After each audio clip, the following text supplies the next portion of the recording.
ഈ കഴിഞ്ഞ പെരുന്നാൾ ദിവസമാണ് ജുഫാലി മസ്ജിദിലേക്ക് ആദ്യമായിട്ട് പോകുന്നത്. സുബഹി നിസ്കാരത്തിന് മുമ്പ് തന്നെ പള്ളിയിലെത്തി. പെരുന്നാൾ നമസ്കാരത്തിൻ്റെ സമയമായാൽ നല്ല തിരക്കാവും. അതാണ് നേരത്തെ എത്തിയത്. മുറ്റമെല്ലാം കല്ലുപാകിയും ചെടിയും മരങ്ങളും വെച്ച് പിടിപ്പിച്ചും വളരെ മനോഹരമായാണ് പള്ളി പരിപാലിച്ചു വരുന്നത്.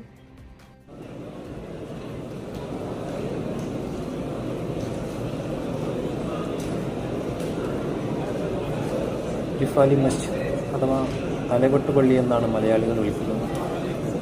ജിദ്ദയിലെ ചരിത്ര പട്ടണമായ ബലദിനോട് ചേർന്നാണ് ഈ പള്ളി സ്ഥിതി ചെയ്യുന്നത്.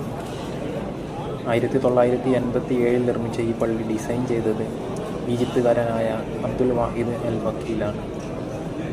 കുറച്ചു കാലം മുമ്പ് വരെ വധശിക്ഷയ്ക്ക് വിധിക്കപ്പെട്ട കുറ്റവാളികളുടെ തല കെട്ടിയിരുന്നത് ഈ പള്ളിയുടെ മുറ്റത്ത് വെച്ചായിരുന്നു.